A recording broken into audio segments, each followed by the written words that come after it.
Hey guys, what's up? It's your girl Emem back with another video. So today I am going to be doing a Q&A. It's my first ever Q&A and let's do this.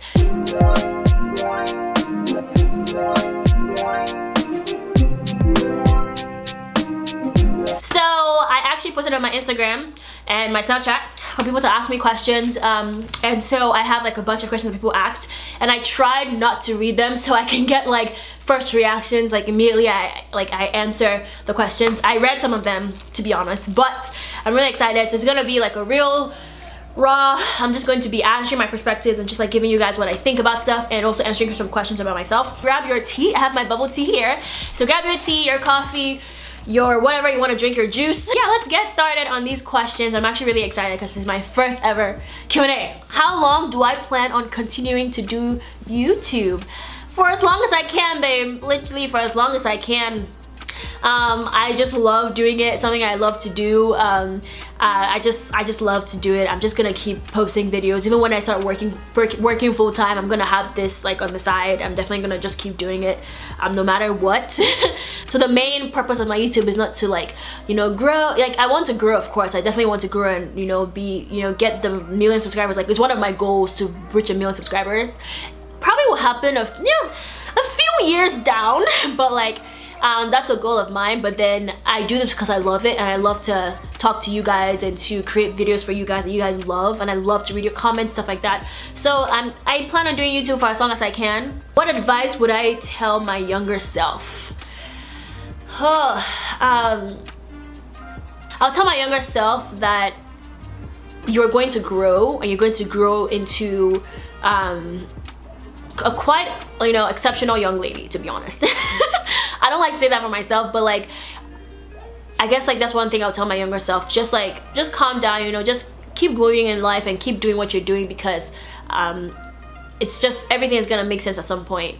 I still tell myself that right now, because I'm in just such a, you know, the whole thing with like finding a job and trying to figure out what I'm gonna do after college and stuff like that. So I'm still telling myself that right now, but I'll still tell my younger, because I've seen how I've grown. I've grown so much. Like guys, I've grown so much in person I am, and who I am, and knowing who I am, and so because of that, like I would just tell my younger self, like, just don't worry, you're gonna grow, you're going to do amazing things, you're gonna do things that you never even thought you would ever do, like my YouTube channel. You know, you're going to find your way. Like you will find your way. You're going to keep moving, and God is gonna put you where He wants you to, where He wants you to be, and just like don't worry, don't stress about it. So that's what I would tell my younger self. What is my favorite food? What's my favorite food? To be honest, I don't have a favorite food right now. I just love meat. I'll just say like, I love meat.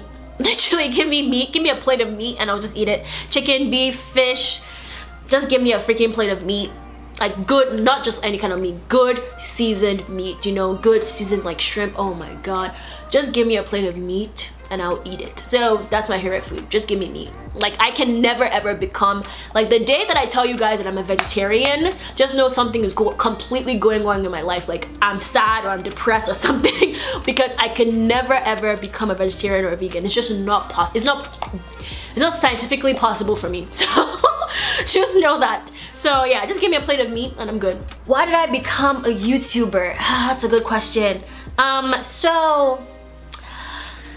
So I started my YouTube channel, actually officially started my YouTube channel in 2016. I graduated from high school, which is also secondary school, 2015, and then I did a gap year at home, and then I came here 2016.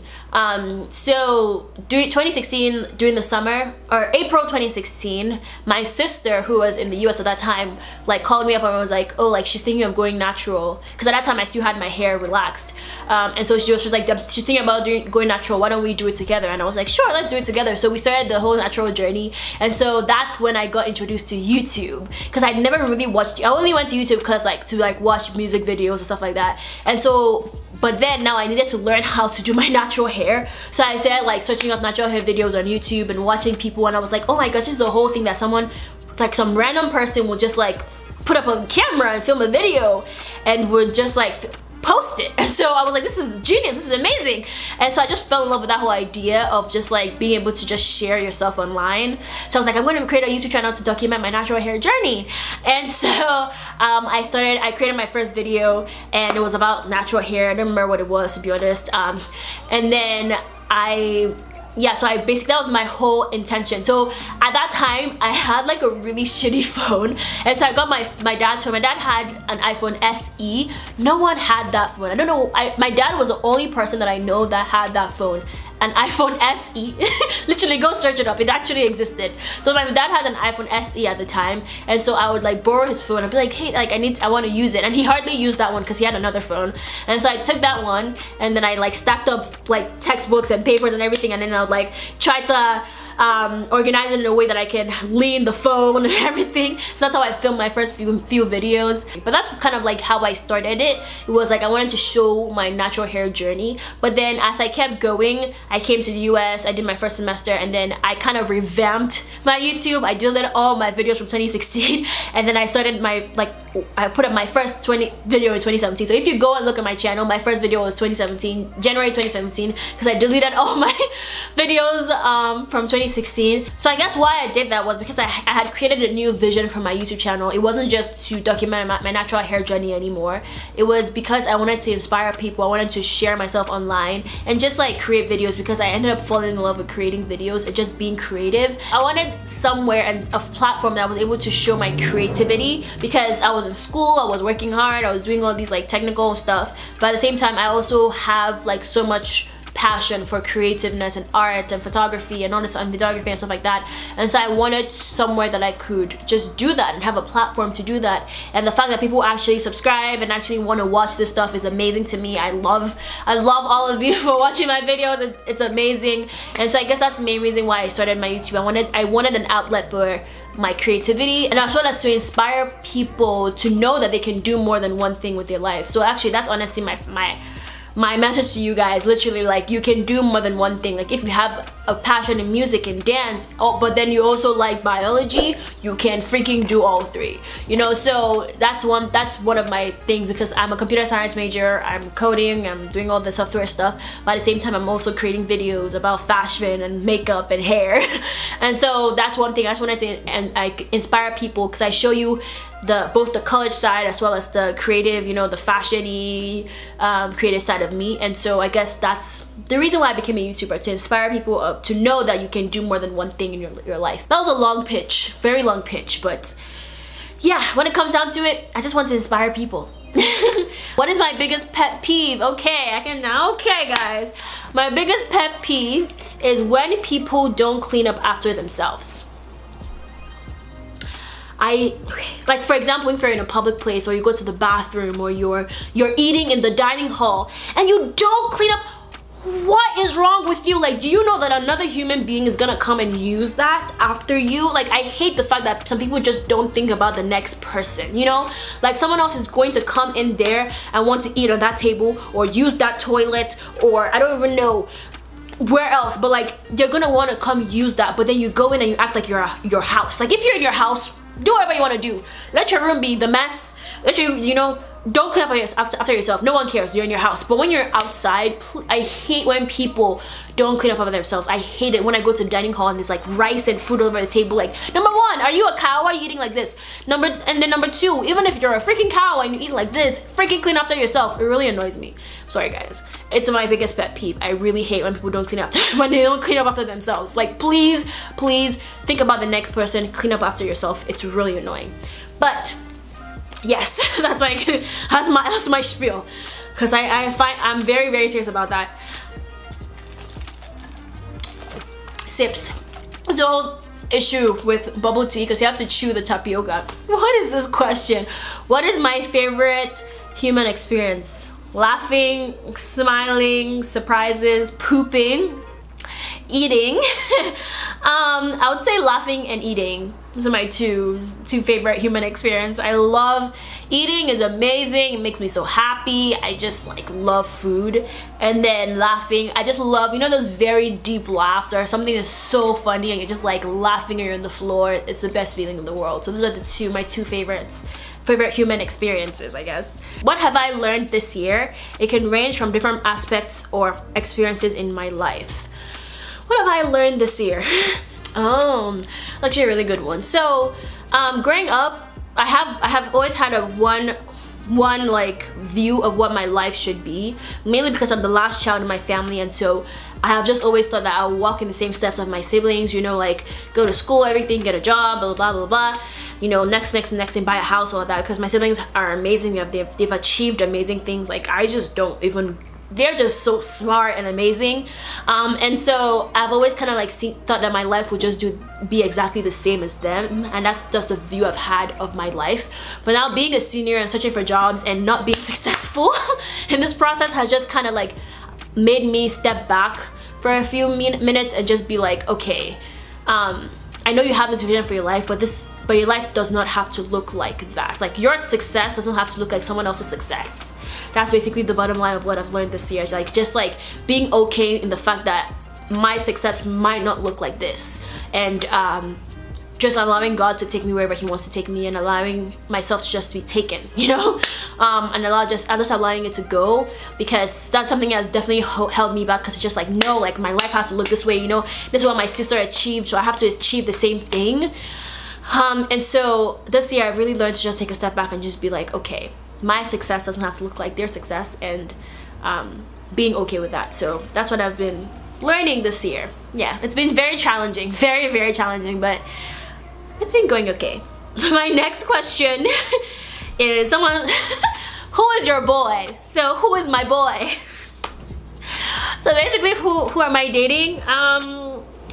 I am single. I have not dated anyone in 4 years, so I have not dated anyone since I came to college. My last relationship was right after I graduated. That was my last relationship ended September 2015, and so I've been single since then. Yeah. So I'm not dating anyone. I've been single for a long time, and it's been a really good time, to be honest. I've really enjoyed, because in this 4 years I really, like I said, as I said before, I've really grown, and I really believe that I've really grown. Like there's so much, I know so much about myself now. I know who I am. Like I'm so stable in who I am right now, and who I am like even with Christ and stuff like that, that I'm just like, I love the fact that I've spent these 4 years like not in a relationship. And yeah, I'm ready for one right now, to be honest. I would say that. I'll put it out there. I'm ready to be in a relationship right now, but like I'm just like, whenever it comes, it comes. I'm not rushing it. I'm not like, oh my gosh, I want to date someone right now. But yeah, I'm not dating anyone. I'm a single girl. And yeah, got no boy. Do I plan on returning to Nigeria at some point? I guess no, after uni. Yeah, after uni. So right after university, if I don't get a job, I have to.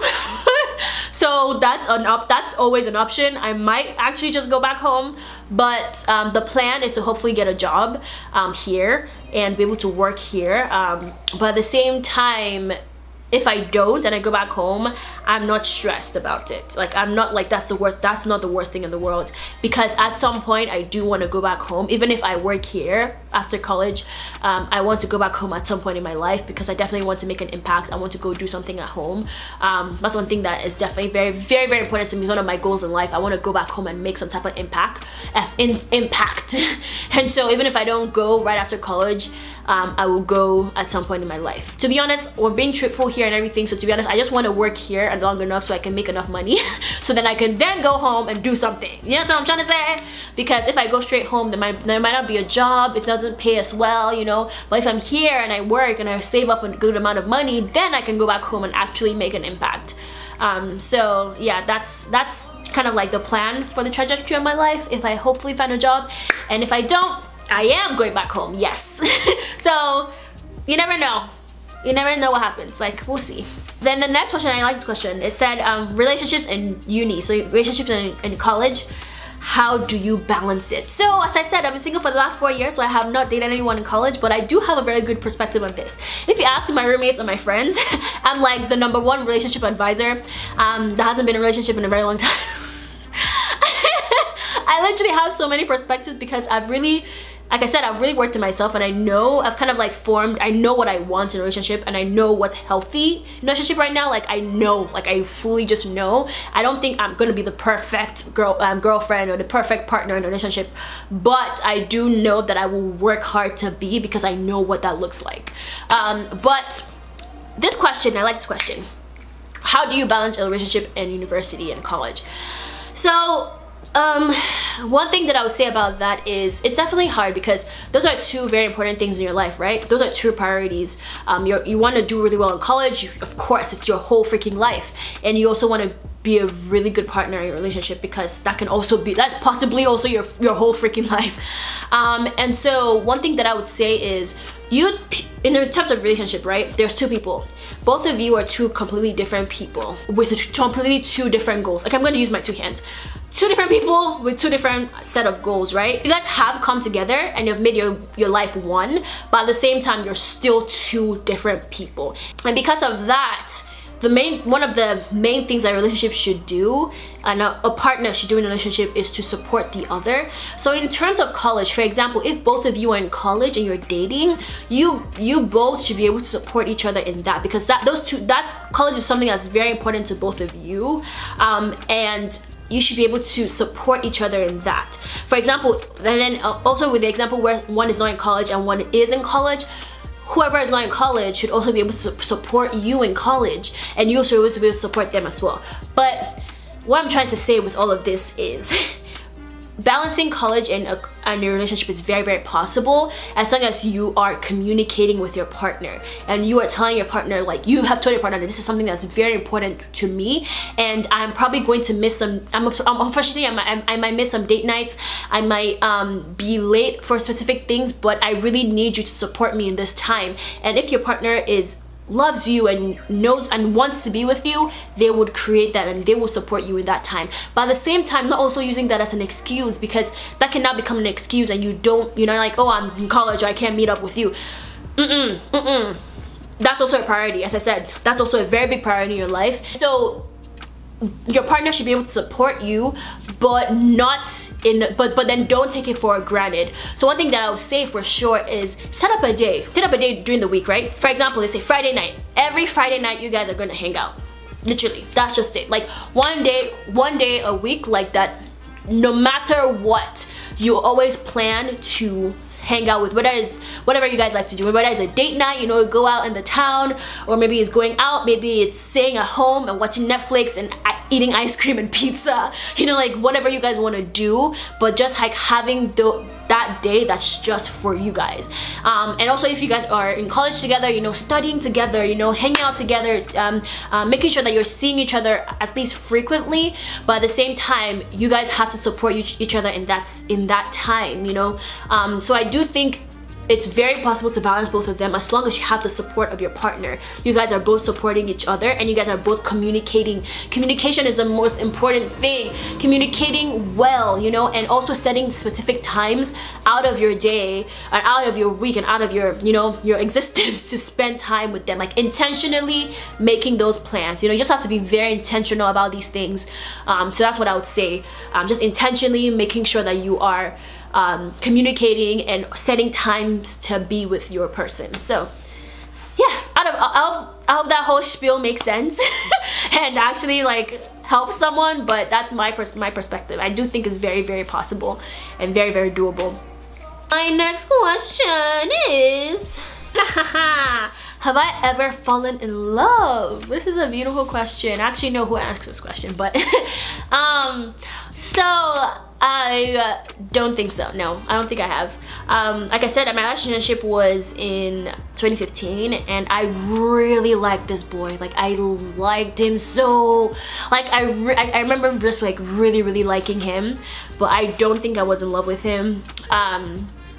But it didn't really end in the best way, but like I guess that's my closest to loving someone, but I don't think I've been in love with anyone before.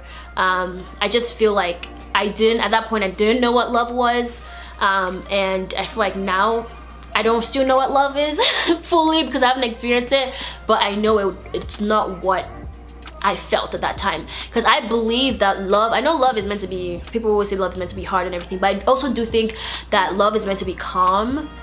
Like, I feel like people forget about the fact that when you have love for someone, that it should be calm. It should just feel a sense of peace and a sense of like knowing where you are in that relationship, and like being secure in where you are in that relationship, you know. And it's not just like and in that relationship I was constantly questioning where I was constantly questioning, like I never felt secure in that relationship. Like I knew he didn't like me as much as I liked him. Like I knew like this wasn't going to be a long-term thing. Like I just knew that a lot of things was just not right in that relationship. And what's the word, and so yeah, that's why I know that I wasn't in love with him at all. And I can't wait to be in love with someone though. I really can't wait. I'm really excited to be in love with someone. But yeah, my answer is no, I have not fallen in love with someone before, but that's a beautiful question. Thanks for asking.